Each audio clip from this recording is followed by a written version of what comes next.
Hi viewers, welcome to our channel. Suryapet జిల్లాలో పరువు హత్య సంచలనం సృష్టిస్తుంది. సో, నానమ్మ కళ్ళలో సంతోషం చూడడం కోసం ఇద్దరు మనవళ్ళు కూడా వాళ్ళ చెల్లెలు ప్రేమించిన అబ్బాయిని, పెళ్లి చేసుకున్న అబ్బాయిని చంపేయడం మొత్తం కూడా సెన్సేషన్ క్రియేట్ చేసిందంటే, ఈ కాలంలో కూడా పరువు హత్యలు జరగడం ఏంటి అని చెప్పేసి కూడా చాలా మంది వాపోతున్నారు. మరి ఈ ఇష్యూ సార్ చూసుకుంటే ఏం టీవీ జరిగింది లైవ్‌లో ఇష్యూలో? ఉన్నాను. ఒక్క పరువు 2 హత్యలు మినిట్స్, 15 మినిట్స్ వస్తాను. అడ్డుకోవడానికి ఇంకా కొత్త చట్టాలేమన్నా రావాలన్న చర్చలు కూడా జరుగుతున్నాయి. సో, మొత్తంగా ఈ ఎంటైర్ ఇష్యూ గురించి డిస్కస్ చేయడానికి ప్రెజెంట్ మనతో పాటు సీనియర్ పోలీస్ ఆఫీసర్ రెడ్డన్న గారు ఉన్నారు. వారితో డిస్కస్ చేసి తెలుసుకుందాం. సార్ నమస్కారం సార్. నమస్కారం అండి. సో, సూర్యాపేటలో పరువు హత్య జరగడం సంచలనంగా మారింది. అంటే కృష్ణ అనే ఒక వ్యక్తి వాళ్ళ అమ్మాయిని ప్రేమించాడని, వాళ్ళ కులం ఎక్కువ అని జెప్పేసి, ఇతని కులం తక్కువ అని జెప్పేసి వాళ్ళిద్దరు అన్నదమ్ములు, ఆ అమ్మాయి వాళ్ళ అన్నదమ్ములు అతనికి చంపేశారని జెప్పేసి మనం వార్తలు రావడం చూస్తున్నాం సార్. మరి ఈ ఇష్యూలో అసలు ఏం జరిగింది? మీ ఒపీనియన్ ఏంటి సార్ దీనిపైన? ఈ మధ్య కాలంలో మనం ఆధునికంగా చాలా ఎదిగాం. హ్మ్. కులమతాలు ఏమి లేవు. అందరం ఒకటే. సర్వమానవ సౌభృతత్వంతో ఉండాలా. ప్రతి ఒక్కళ్ళు సమానమైన అనుకునే ఈ రోజుల్లో కూడా ఈ పెళ్లి గాకముందు ఏదో జరిగింది. మా అమ్మాయి వైపున వేధిస్తున్నాడు. తక్కువ కులస్తుడాన్ని అని ఎవరో దబాయించారు, మాట్లాడారు, తిట్టారు. ఆ అమ్మాయికి పెళ్లి ఫిక్స్ అయింది అనడం వేరే. ఇప్పుడు అమ్మాయి ఎవరు? స్వయాన నవీన్ కృష్ణ అనే ఏ, ఈ తక్కువ కులం అనబడేటువంటి వ్యక్తి నవీన్ వాళ్ళిద్దరూ మంచి స్నేహితులు. స్నేహం ఎందుకు చేయాలి మరి? మంచి స్నేహితులు. ఆ భావంతో ఆయన ఇంటికి వచ్చి పోయేవాళ్ళు. ఆ టైంలో ఈ భార్గవి ఎవరైతే ఈమె చెల్లెలుందో, నవీన్ చెల్లెలుందో, ఆమె ఈ అబ్బాయి కృష్ణ యొక్క మంచి మనస్తత్వాన్ని, మంచితనాన్ని చూసి ప్రేమించింది. ప్రేమించి ఇంట్లో గూడా చెప్పింది. చేస్తే వాళ్ళ ఇంట్లో వాళ్ళు గొడవ చేసినారు, వద్దన్నారు, అయిపోయింది. కొద్ది రోజుల తర్వాత మళ్ళీ ఆ అమ్మాయిని ఆ అమ్మాయే ఇష్టపడి ఇంట్లో నుంచి వస్తే పెళ్లి చేసుకున్నారు. పెళ్లి చేసుకున్నారు. అక్కడ కాపురం పెట్టినారు. వాళ్ళేదో హాయిగానే జీవిస్తున్నారు. సో, ఈ టైంలో ఎవరైతే ముసలామె ఉందో ఆమె దీన్ని పరువు ప్రతిష్టగా తీసుకొని ఆ అబ్బాయిని ఎందుకు మీరు బ్రతుకున్నారులా అని ఇటు కొడుకుని, మనవళ్ళని ప్రేరేపించి, ప్రోత్సహించి ప్రతినిత్యం వాళ్ళని కాల్చుకొని తిని, మీరు ఇంకా ఎట్లా బ్రతుకున్నారా? మీరు అన్నం ఎట్లా దిగుతుందిరా? అని చెప్పి వాళ్ళని లేనివన్నీ చెప్పి పౌరుషాన్ని ఎంటగట్టి ఆ అబ్బాయిని మంచి మాటలతో నవీన్ పిలిచినాడు. ఏం ఫ్రెండ్ కదా అని కృష్ణ వెళ్ళాడు. వాళ్లకు మనసులో మనస్పర్ధలున్నా, అంతకుముందు వాదోపలున్నా, ఏదో బావగారు పిలిచారు కదా అని చెప్పి ఉద్దేశంతో ఈయన వెళ్ళటం. వెళ్ళిన తర్వాత మాటల్లో పెట్టి నవీను, మహేషు ఇంకా మిగతా వాళ్ళంతగా వీళ్ళ ఫాదరు అందరూ కలిపి ఆయన్ని చంపేయటం. చంపిన తర్వాత ఈ చంపిన మృతదేహాన్ని మరి దారుణమైన వ్యవహారం. కారు డిక్కీలో వేసుకొని తీసుకొనొచ్చి, ఇంటికి తీసుకొనొచ్చి వాళ్ళ నాయనమ్మకు చూపించి, ఆమె శభాషను పొంది, తర్వాత డెడ్ బాడీని తీసుకొచ్చి డిస్పోజ్ చేయడం. మరి దారుణం గదా! ఆ ముసలామె కోసం ఆమె ఎన్నోళ్ళు ఉంటుంది? మహా అంటే ఇంకో 1 ఇయరో, 2 ఇయర్స్‌లో చనిపోతుంది. ఆమె మాటలిని వీడు పౌరుషాన్ని తెచ్చుకొని సాటి స్నేహంగా ఉండేటువంటి ఒక వ్యక్తిని చంపి, తమ చెల్లెలి భర్త సపోజ్ ఆమె గర్భవతిగా ఉన్నిందనుకో, ఆమె లేదు ఒకరో ఇద్దరో పిల్లలు పుట్టారనుకో, వాళ్ళ సంతానం అందరిని చంపేస్తారా? మరి ఇంత దారుణం ఏమిటి? ఈ కుల గజ్జి పిచ్చి ఏమిటి? సరే, మీరు అంతగా అనుకుంటే మీ అమ్మాయిని కట్టడి చేయాల్సి ఉంటుంది. లేదు మన కులస్తున్నే పెళ్లి చేసుకోవాలి కాబట్టి మనల్ని లవ్ చేయమని. ఆమె చేసింది. మంచి భావంతో మంచి కుర్రాడు, మా అన్నకు స్నేహితుడు, మా అన్నకు కుడిభుజంలా ఉంటాడు. కాబట్టి ఇంట్లో ఏం అనరులే అంటే వాళ్ళన్న నవీను కృష్ణ యొక్క అన్ని సేవలను ఉపయోగించుకున్నాడు. అన్ని విధాలా ఆ అబ్బాయిని వెంట తిప్పుకున్నాడు. ఆయన కలిసి వెంట తిరిగి స్నేహం చేసినప్పుడు రాని అడ్డంకి చెల్లి పెళ్లి చేసుకుంటే ఎందుకొచ్చిందో నాకు అర్థం కాదు. మరి అట్లాంటోడు అతన్ని వెంట తిప్పుకోకుండా ఉండాల్సుండే. ఆ ఆ భేదభావం ఉన్నోడు అతనితో స్నేహం చేయకుండా ఉండాల్సుండే. సో, స్నేహం చేసినారు. ఫ్రెండ్‌షిప్పు, రోజు వచ్చేవాడు, పోయేవాడు, ఇంట్లో ఉండేవాడు, తినేవాడు, పెట్టేవాడు, అన్నీ చేసేవాడు. అట్లాంటి వాడు చెల్లెలు ప్రేమించింది. పోనీ వాడే ఏమన్నా బలవంతంగా తీసుకుపోయినాడంటే దేర్ ఈజ్ ఎ మీనింగ్. బలవంతంగా అమ్మాయి ఇంట్లో నుంచి కొట్లాడింది, చేసింది, ఇంట్లో నుంచి వెళ్ళిపోయింది, పెళ్లి చేసుకుంది, కాపురం చేసుకుంటుంది. పోనీ కాపురం చేసేటప్పుడు ఏమైనా ఈ అమ్మాయిని హింసించడం, కొట్టడం, లేదు డబ్బులు తెమ్మనో, దారుణంగా హింసించడమో, నువ్వు డబ్బులు లేకపోతే చంపేస్తాననడమో, ఇట్లాంటివి ఏమన్నా బెదిరించాడో? ఏమి లేదు. సుఖంగా, సంతోషంగా ఉన్నారు. ఇట్లాంటి పరిస్థితిలో రేపో ఎల్లుండో కాటికి కాళ్ళు చాచుకొని రేపో ఎల్లుండో చనిపోతుందనుకునే ముసలామ మాటలు విని లేని పౌరుషాన్ని తెచ్చుకొని జైలుకి పోయినారు. అంతే కదా! చంపేశారు. చంపిందే కాకుండా ముసలామకు చూపించాలా, ఆమె మన్నన పొందాలని ఆ డెడ్ బాడీని తీసుకొని రావటం, తీసుకొనొచ్చి ఆ ముసలామకు చూపించడం, ముసలామ శభాషి అని చెప్పటం. ఇది నిజంగా దారుణమైన విషయం. ఆ ముసలామె ఎన్ని రోజులు బ్రతుకుతుంది? ఇదెందుకు ఆలోచన చేయలేదు వాళ్ళు?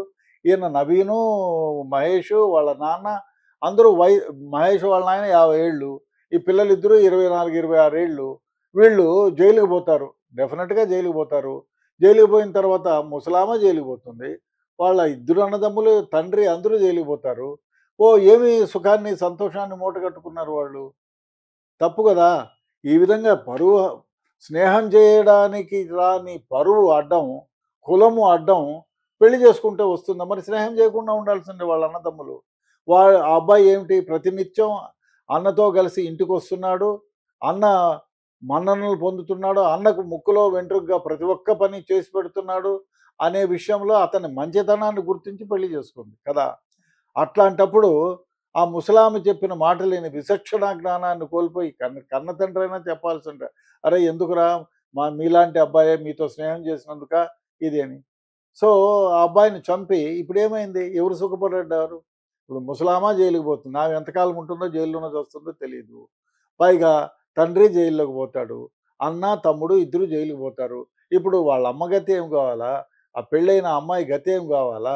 మరి దారుణం. ఎందుకు ఆలోచన చేయరు సమాజంలో ఇటువంటి వికృత శాస్త్రాలు, ఎవరో మాటలు నమ్మి తమ జీవితాలను నాశనం చేసుకునేదే కాకుండా ఎదుటి జీవితాన్ని కూడా, ఎదుటి వాళ్ళ జీవితాన్ని కూడా నాశనం చేసినోళ్ళైతారు. ఇప్పుడేమైంది? మీరు చంపారు. ఎవరిని? ఆ అబ్బాయిని, కృష్ణాని చంపారు. చంపిన తర్వాత ఇంకో పెళ్లి చేయాలి గదా! ఇప్పుడు 10 నెలలో, సంవత్సరం ఆ అబ్బాయి దగ్గర కాపురం చేసింది. ఇప్పుడు ఎవరు చేసుకుంటారు ఆ అమ్మాయిని? పోనీ చేసుకున్నారనుకో, ముందు ఈ వ్యవహారాలన్నీ బయటికి రాకుండా ఉంటాయా? సో, ఇన్ని కారణాలుంటాయి. ఇన్ని ఇబ్బందులుంటాయి. ఎందుకు ఆలోచన చేయరు? పైగా మీరు ఇప్పుడు జైలు శిక్ష పడిందనుకోండి. మీకు మనిషికో 10 ఏళ్ళు జైలు శిక్ష. మీ 10 ఏళ్ళు మీ తండ్రి జైల్లో ఉంటాడు. అంటే ఆమె జీవితం. ముసలామె జైల్లోనే చచ్చిపోతుంది. అంతే గదా! 10 ఏళ్ళు బతుకుతుందా? బతకదు. ముసలామె చచ్చిపోయి ఆ! ఇంకో వీళ్ళు ఇవన్నీ జేసి ఏమన్నా సుఖపడ్డారా? లేదు. జైలుకి పోయారు. జీవితం కుటుంబ పరువు పోలేదా? ఇప్పుడు మీ చెల్లెల్ని అతను పెళ్లి చేసుకున్నాడనేది ఆ ఊర్లోనే తెలుస్తుంది. ఆ పల్లెల్లోనో 2, 3 పల్లెల్లోనో మీ బంధువర్గంలోనో తెలుస్తుంది. ఇప్పుడు రాష్ట్రము గాదు, దేశమంతా తెలుస్తుంది కదా! మీ మొహాన ఉమ్మేస్తారు ప్రతి ఒక్కళ్ళు. ఏందిరా ఇంత పరువు వెధవల్లారా మీ పరువు అని జెప్పి మీ జీవితాలను మీరు నాశనం చేసుకున్నారు. అదే గాదు, మీకు ఉద్యోగాలు రావు. మీరు ఏ పని జేసుకోలేరు. మీరు 24 గంటలు కోర్టుగా తిరగాల. ఉన్న రూ. 10 దానికే ఖర్చయిపోతాయి. బికారులా రోడ్ల మీద తిరగాల్సొస్తుంది బిచ్చమెత్తుకొని.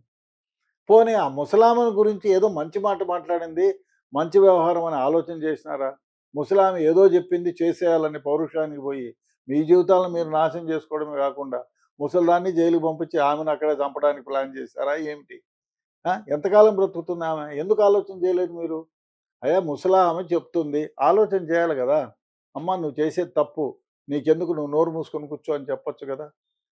లేదు. వీళ్ళకి అంత పట్టుదలే ఉంటే చెల్లికి చెప్పుకోవాలమ్మా తల్లి ఇది అని చెప్పుకోవాలా? అట్లాంటిది జరగలేదు. పెళ్ళైపోయింది. 10 నెలలు సుఖంగా కాపురం చేసుకుంటున్నారు. మిమ్మల్ని ఇబ్బంది పెట్టలేదు. వాళ్ళు ఇబ్బంది పడలేదు. అట్లాంటి సందర్భంలో ముసలామె మాటలు విని మీ జీవితాలను మీరు నాశనం చేసుకున్నారు. మరీ దారుణమైన వ్యవహారం.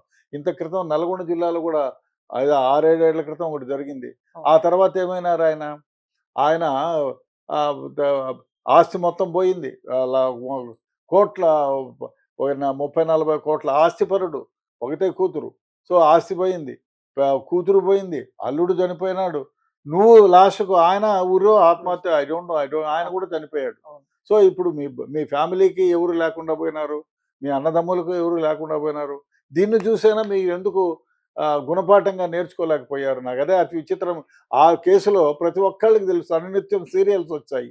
ఆ అమ్మాయి గూడా చెప్పింది బయటకొచ్చి. వాళ్ళకొక పిల్లాడు ఉన్నాడు. సో, ఇంత జరిగిన తర్వాత ప్రజలకందరికీ దాన్ని చూసైనా కనువిప్పు రావాలి గదా! సో, ఆయన కోర్టుకి ఎంతో ఖర్చు పెట్టుకున్నాడు. ఏమైంది? ఆయన మనుషులను పెట్టి చంపేపిచ్చాడు. ఏమైంది? సో, ఆయన జైలుకి పోయినాడు. జైల్లో నుంచి వచ్చినాడు. తర్వాత ఈ బాధను తట్టుకోలేక చివరికేమైంది? ఆత్మహత్య చేసుకున్నాడు. ఇప్పుడు మీరు ఇంత తెలిసి చూసి మీ పక్కనే నల్గొండ జిల్లా. నల్గొండ, మిర్యాలగూడ నాకు తెలీదు. అప్పుడు చుట్టుపక్కల మర్చిపోయాను. సో, ఆ పరువు హత్య అంత దూరం ప్రాణాలు చాలా ప పరువు హత్యలన్నీ ఈ విధంగానే ఎండ్ అవుతున్నాయి. మరి ఇన్ని జరుగుతున్నా, ఇన్ని సీరియల్‌లాగా చెప్తున్నా ఎందుకు ఇటువంటి వ్యక్తులు ఆలోచన చేయరు? ఇప్పుడు ఏమైందంటే మీరు చంపేస్తే చట్టం మిమ్మల్ని ఏమి చేయదా? మీరు అరెస్ట్ కారా? మీరు జైలుకి పోరా? డెఫినెట్‌గా జైలుకి పోతారు. మీ జీవితాలను మీరు నాశనం చేసుకుంటారు. డెఫినెట్‌గా సమాజానికి ఇదొక డెఫినెట్‌గా ఒక ఎగ్జాంపుల్‌గా ఉండాలి. అయ్యా! చూడు ఈ విధంగా చేశారు ముసల్దాని మాటలని. ముసల్ది జైలుకి పోయింది. కొడుకు జైలుకి పోయినాడు. మనవళ్ళు జైలుకి పోయినాడు. ఇప్పుడు తల్లి బిక్కుబిక్కుమని ఒకటే ఇంట్లో ఉంది. కు కు అక్కడ పెళ్ళైన అమ్మాయి ఉంది. ఎవరిని ఉద్ధరించారు మీరు? ఎవరు సుఖపడ్డారు? ఎవరు బాగుపడ్డారు? కాబట్టి ఈ పరువు హత్యలను ఆలోచించేవాళ్ళు ఇట్లాంటివన్నా గమనించి జీవితంలో ఇటువంటి దానికి పోకుండా సుఖంగా వాళ్ళేదో వాళ్ళ బ్రతుకు వాళ్ళ మీకు వీలైతే ఇంకా రూ. 10 సహాయం చేసి వాడిని ఉన్నతికి కాపాడుకోండి. ఉన్నతికి ఇది చేయండి. పోనీ వాడే ఒక కలెక్టర్ అయి ఉంటే మీరు ఈ పని చేసేవాళ్ళ? అంటే పరువు కాదు మీకు డబ్బు ముఖ్యం. డబ్బున్న వాడై ఉంటే మీరు ఈ పని చేసేవాళ్ళ? నా అభిప్రాయంలో వాళ్ళు ఈ పని చేసేవాళ్ళు కాదు. ఎందుకంటే వాడు సామాన్యంగా చిన్న చిన్న పనులు చేసుకొని బ్రతికేవాడు కాబట్టి మీకు పరువు అడ్డం వచ్చింది. లేదు ఆయన ఒక పెద్ద మినిస్టరో లేకపోతే ఎవడో ప పెద్ద ఐఏఎస్ ఆఫీసర్ అయి ఉంటే మీరు ఈ విధంగా చేసేవాళ్ళ? కాదు, చేయరు. ఎందుకంటే అక్కడ మావాడు అని చెప్పుకునేవాళ్ళు. ఇంకో రకంగా మార్చుకునేవాళ్ళు అప్పుడు. ఏహ్! తక్కువ కులమైన మేము పెద్ద మనసుతో పెళ్లి చేశాము. హాయిగా ఉన్నాడు మా అల్లుడు గారు ఫలానా ఐఏఎస్ ఆఫీసర్ అని చెప్పుకునేవాళ్ళు. ఇప్పుడు ఒక ఇది నాకు చెప్తే ఈ అసమానత డబ్బులతోనే మొదలవుతుందేమో. ఈ కులాలతో గాదు. ఈ ముసల్దాని మాటలని వీళ్ళ జీవితాన్ని నాశనం చేసుకున్నారు. బహుశా ఇటువంటి ఆలోచన చేసేవాళ్ళు ఎవరైనా ఉంటే సమాజంలో డెఫినిట్‌గా ఇటువంటి దాన్లని ఎగ్జాంపుల్‌గా తీసుకొని ఇటువంటిది ఏమన్నా ఉంటే మరొకసారి ఆలోచన చేసుకోవాలని నా అభిప్రాయం. సరే, ఈ ఇన్సిడెంట్ తర్వాత పరువు హత్యలకు